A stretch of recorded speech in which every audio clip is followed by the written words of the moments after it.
বন্ধুরা, আশা করি তোমরা সবাই ভালো আছো। তোমার চ্যানেলে তোমাদের সবাইকে স্বাগতম। তো আজ আমরা যে বিষয় নিয়ে আলোচনা করছি, তোমরা যারা 2025 সালের মাধ্যমিক পরীক্ষার্থী তাদের জন্য বাংলার গল্পের সাজেশন, অর্থাৎ আমাদের যে 5টা গল্প রয়েছে, এই 5টা গল্প থেকে আমাদের কি কি পড়তে হবে, কি কি প্রশ্ন আসে এবং কি কি প্রশ্ন আমরা রেডি করব।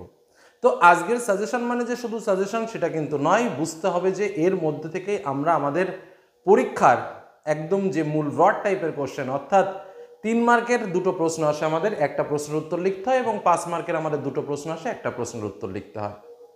আমরা এই টোটাল বিষয়টা বলবো এবং বিগত বছরের ন্যায় এবছরও 3 মার্কের প্রশ্ন এবং 5 মার্কের প্রশ্ন হুবহু কমন পাইয়ে তোমাদের দেখিয়ে দেবো। বোঝা গেল কি বললাম? অর্থাৎ বুঝতেই পারছো, প্রত্যেকটা জায়গা থেকে যে গল্পগুলো আমাদের রয়েছে, বহুরূপী, জ্ঞানচক্ষু, অদল বদল, পথের দাবি, নদীর বিদ্রোহ, প্রত্যেকটা জায়গা থেকে এবছর 2025 সালের পরীক্ষার্থীদের কোন জায়গা থেকে কত মার্কের প্রশ্ন আসবে স্পষ্ট করে বলে দেবো, বা কোন গল্প থেকে কোনো প্রশ্ন আসবে না সেটাও বলে দেবো। প্রথমে বলে দিই একটা কথা, এবছর তোমরা যারা 2025 সালের পরীক্ষার্থী, তোমাদের বলে রাখি, পথের দাবি গল্প ব্রড কোশ্চেন পড়ার কোনো প্রয়োজন নেই, শুধুমাত্র শর্ট কোশ্চেনের জন্য পড়ো। কারণ এবছর তোমরা যারা মাধ্যমিক পরীক্ষার্থী, স্পষ্টভাবে জেনে নাও, পথের দাবি থেকে 3 এবং 5 কোনো মার্কেরই প্রশ্ন আসার সম্ভাবনা নেই। ঠিক এরকমভাবে জ্ঞানচক্ষু বা তোমার নদীর বিদ্রোহ, প্রত্যেকটা জায়গা থেকে কেমন কি প্রশ্ন আসবে অবশ্যই ডিটেলস প্রশ্ন তোমাদের সামনে তুলে ধরবো। তার আগে অবশ্যই কয়েকটা কথা বলার দরকার আছে। আমাদের সাবজেক্টটা হচ্ছে বাংলা। একটা কথা মাথায় রাখবে, বাংলায় পাঠ্য বই যে যত ভালো রিডিং পড়বে, যে যত বার পড়বে, সে তত ভালো উত্তর লিখতে পারবে, এবং তার পক্ষেই প্রশ্ন 100-এ 100% কমন হয় যে পাঠ্য বইটাকে খুঁটিয়ে পড়ে। যার জন্য সব থেকে বড় যেটা বেস্ট মেথড তোমাদের, পাঠ্য বইকে খুঁটিয়ে পড়া। আমরা অবশ্যই কয়েকটা প্রশ্ন দিয়ে দেব এবং আশা রাখবো যে সেই প্রশ্নের ভেতরেই তোমরা হুবহু প্রশ্ন কমন পাবে। তা সত্ত্বেও বারবার এই কথাটা বলছি, পাঠ্য বইকে একদমই অবহেলা নয়।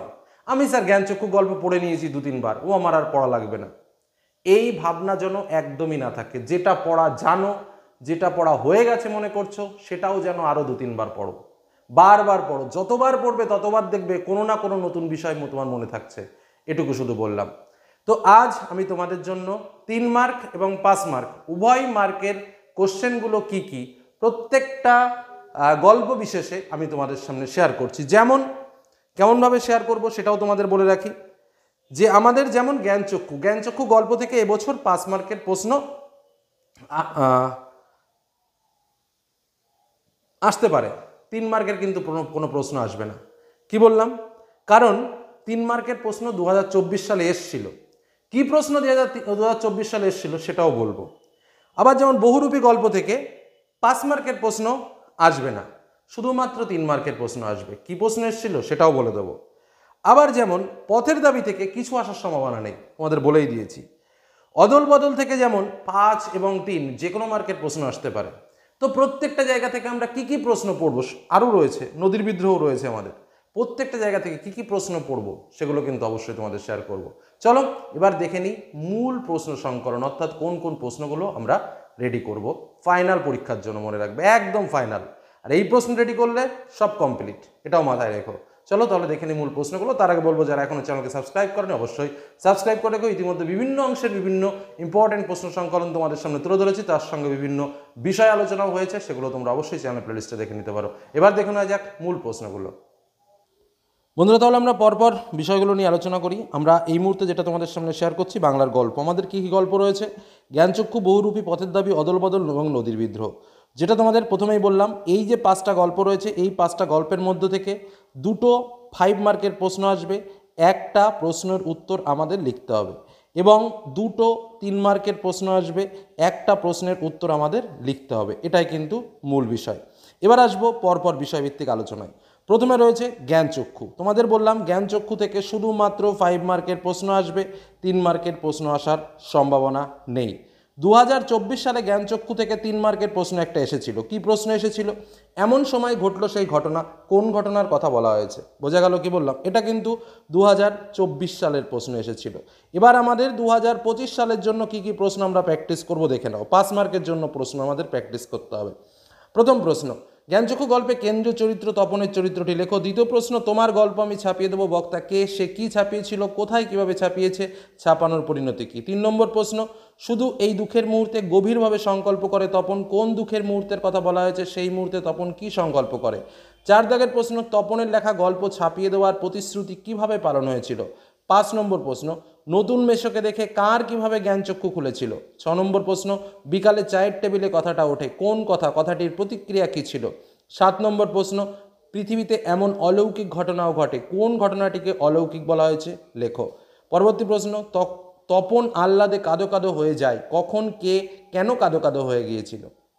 এই হলো আমাদের প্রথম জ্ঞানচক্ষু গল্প থেকে ইম্পর্টেন্ট যে বেস্ট কোশ্চেনগুলো তোমাদের 5 মার্ক আসতে পারে সেই প্রশ্ন। এবার আমরা আসবো বহুরূপীতে।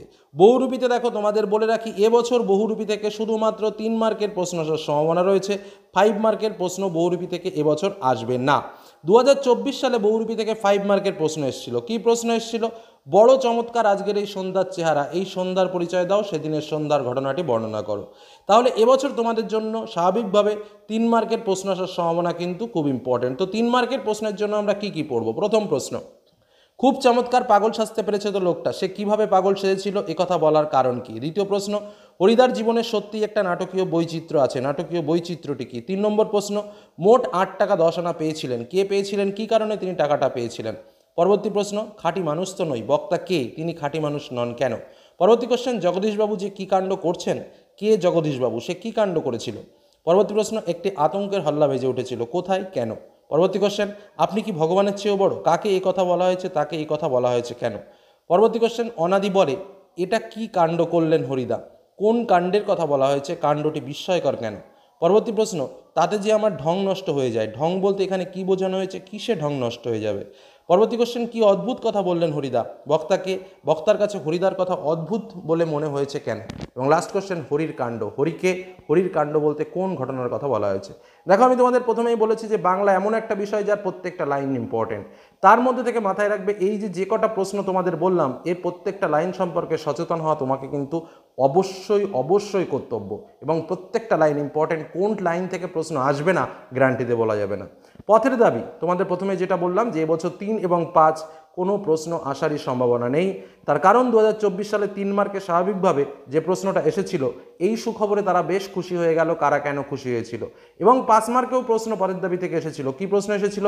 এমন সৌভাগ্যকে অপূর্বর মন যেন গ্রাহ্যই করিল না, এখানে কোন ঘটনার ইঙ্গিত করা হয়েছে, তাকে সৌভাগ্য বলা হলো কেন? এই কারণে, যেমন আগের বছর, আমি তোমাদের আরও একটা ক্লু দিয়ে দিচ্ছি, আগের বছর যেমন পথের দাবি থেকে 3 এবং 5 উভয় মার্কের প্রশ্ন এসেছে, অর্থাৎ যে শুধুমাত্র পথের দাবিটা ভালো করে পড়েছিল সে কিন্তু 3 এবং 5 দুটোই কমন পেয়েছিল। এবছরও তোমাদের আমি বলে রাখছি, তোমাদের জন্য সেরা দুটো গল্প, একটা হচ্ছে অদল বদল এবং আর একটা হচ্ছে নদীর বিদ্রোহ। এই যে দুটো বললাম, কেউ যদি এই দুটো গল্পও ভালো করে পড়ো, তাহলেও কিন্তু সে 3 এবং 5 মার্কের একটা কোশ্চেন ইজিলি কমন পেয়ে যাবে। বোঝা গেল কি বললাম? যে কারণে আমি অবশ্যই বলবো, অদল বদল এবং নদীর বিদ্রোহ থেকে কোনো প্রশ্ন বাদ দেবে না, কারণ দুটি জায়গা থেকেই 5 এবং 3 যে কোনো মার্কের প্রশ্ন কিন্তু আসতে পারে অদল বদল এবং নদীর বিদ্রোহ থেকে। বোঝা গেল কি বললাম? চলো এবার দেখে নিই অদল বদল থেকে ইম্পর্টেন্ট প্রশ্ন। প্রথম প্রশ্ন, এই আওয়াজে মুখরিত হয়ে উঠলো, কোন আওয়াজের কথা বলা হয়েছে, এই আওয়াজে মুখরিত হয়ে ওঠার কারণ কি ছিল? দ্বিতীয় প্রশ্ন, কি খাঁটি কথা, খাঁটি কথাটা কি, মন্তব্যের তাৎপর্য বুঝিয়ে দাও। তৃতীয় প্রশ্ন, ও আমাকে শিখিয়েছে খাঁটি জিনিস কাকে বলে, কার কথা বলা হয়েছে, খাঁটি জিনিসটা কি তা লেখো। 4 নম্বর প্রশ্ন, কিন্তু আমাকে বাঁচানোর জন্য তো আমার মা আছে, বক্তাকে প্রসঙ্গটি তাৎপর্য সহ লেখো। 5 নম্বরের প্রশ্ন, অমৃতের জবাব আমাকে বদলে দিয়েছে, অমৃতের কোন জবাব তাকে বদলে দিয়েছে, কিভাবে? পরবর্তী কোশ্চেন, অদল বদল গল্পে ক্রমশ গ্রাম পেরিয়ে কি আওয়াজে মুখরিত হয়ে উঠেছিল, কার লেখা, কোন রচনার অংশ, প্রসঙ্গ উল্লেখ করে কথাটির অর্থ ব্যাখ্যা করো। পরবর্তী কোশ্চেন, অমৃত এতেও পিছপা হতে রাজি নয়, কোন ব্যাপারে পিছপা হতে রাজি নয়, কখন পিছপা হতে রাজি নয়, কথাটির অর্থ লেখো। পরবর্তী প্রশ্ন, ছেলের দল আনন্দে চেঁচিয়ে উঠল, ছেলের দলের আনন্দের কারণ ব্যাখ্যা করো, এই আনন্দ স্থায়ী হয়েছিল কি? পরবর্তী কোশ্চেন, অমৃত সত্যি তার বাবা মাকে খুব জ্বালিয়েছিল, অমৃত কিভাবে বাবা মাকে জ্বালাতন করেছিল, অবশেষে অমৃতের মা কি করেছিল? খুব খুব ইম্পর্টেন্ট প্রশ্ন, যে কটা প্রশ্ন দিলাম 5 এবং 3 যে কোনো মার্কে আসতে পারে। খুব ভালো করে প্রশ্নগুলো প্র্যাকটিস করো অবশ্যই, বিশেষ করে অদল বদল এবং নদীর বিদ্রোহ। এবার আমরা আসবো নদীর বিদ্রোহ থেকে। 3 মার্ক ও 5 মার্কের যে কোনোটাই আসতে পারে তোমাদের বললাম, এবং খুব ইম্পর্টেন্ট গল্প আমাদের এবছরের জন্য। প্রথম প্রশ্ন, নদীর বিদ্রোহের কারণ সে বুঝিতে পারিয়াছে, নদী কখন বিদ্রোহ হয়েছিল, এই বিদ্রোহের কোন ঘটনা নদের চাঁদের বোধগম্য হয়েছিল লেখো। দ্বিতীয় প্রশ্ন, নদীর বিদ্রোহ গল্পের নদীর বিদ্রোহী ওঠার কারণ কি বলে তোমার মনে হয়। পরবর্তী কোশ্চেন, নদীর জন্য নদের চাঁদের এত মায়া একটু স্বাভাবিক, কেন স্বাভাবিক ব্যাখ্যা করো। পরবর্তী কোশ্চেন, নদীকে এইভাবে ভালোবাসার একটা কৈফিয়ত নদের চাঁদ দিয়েছিল, নদের চাঁদের পেশা কি, সে কী কৈফিয়ত দিয়েছিল। পরবর্তী কোশ্চেন, নদের চাঁদ গর্ব অনুভব করিয়াছে, কিসের জন্য, কেন। পরবর্তী কোশ্চেন, নদের চাঁদ স্তম্ভিত হইয়া গেল, নদের চাঁদের স্তম্ভিত হওয়ার কারণ কি। পরবর্তী কোশ্চেন, নিজের এই পাগলামিতে যেন আনন্দ উপভোগ করেন, কার পাগলামির কথা বলা হয়েছে, উদ্দিষ্ট ব্যক্তির পাগলামির পরিচয় দাও। পরবর্তী প্রশ্ন, বড় ভয় করিতে লাগিল নদের চাঁদের, কেন। পরবর্তী কোশ্চেন, নদীর বিদ্রোহ গল্পে নদের চাঁদের চরিত্র লেখো। পরবর্তী কোশ্চেন, চিঠি পকেটেই ছিল, কোন চিঠি, তার পরিণতি কী হয়েছিল। পরবর্তী কোশ্চেন, 5 দিন নদীকে দেখা হয় নাই, কার, কেন, এতে তার উৎসুক্যবোধের পরিচয় দাও। এবং লাস্ট কোশ্চেন, আজ তার মনে হইল কি প্রয়োজন ছিল ব্রিজের, কার মনে প্রশ্ন, ব্যাখ্যা করো। অনেকেই তোমরা বলবে স্যার অনেক প্রশ্ন দিয়েছো, কিন্তু দেখো আমি এমনভাবে প্রশ্ন তোমাদের সামনে তুলে ধরেছি যেগুলোর প্রত্যেকটা মোস্ট ইম্পর্ট্যান্ট প্রশ্ন। আমি চাই তোমরা ভালো করে পড়াশোনা করো, প্রশ্নগুলো রেডি করো, পরীক্ষার হলে কমন পাও। বাংলা এমন একটা বিষয় যার প্রত্যেকটা লাইন থেকে প্রশ্ন হতে পারে, তার মধ্যে থেকে বেছে বেছে আমি এই লাইনগুলো তুলে ধরেছি, এবং আশা রাখছি এ কটা প্র্যাকটিস তোমাকে করতেই হবে, কারণ এর থেকে কম প্র্যাকটিস করা মানেই নিজের বিপদ নিজে ডেকে আনা, আর আমি সেটা তোমাদের হতে দিতে পারি না। যে কারণেই অনেকেই তোমরা বলতে পারো যে স্যার প্রশ্ন সংখ্যা অনেক বেশি হয়ে গেছে, আরও কিছু কমান। আমার দ্বারা কমানো সম্ভব নয়। ভালো যদি করতে চাও, কমন যদি পেতে চাও, এটাই বাস্তব, এটাকে মেনে নিয়ে তোমাকে প্র্যাকটিস করতে হবে, এই বিষয়গুলো সম্পর্কে জেনে তোমাকে পরীক্ষার হলে যেতে হবে। এই হলো আমার ফুল অ্যান্ড ফাইনাল কথা। এটুকু বলেই আলোচনা শেষ করছি। সকলে ভালো থেকো, সুস্থ থেকো, সাবধানে থেকো। ধন্যবাদ।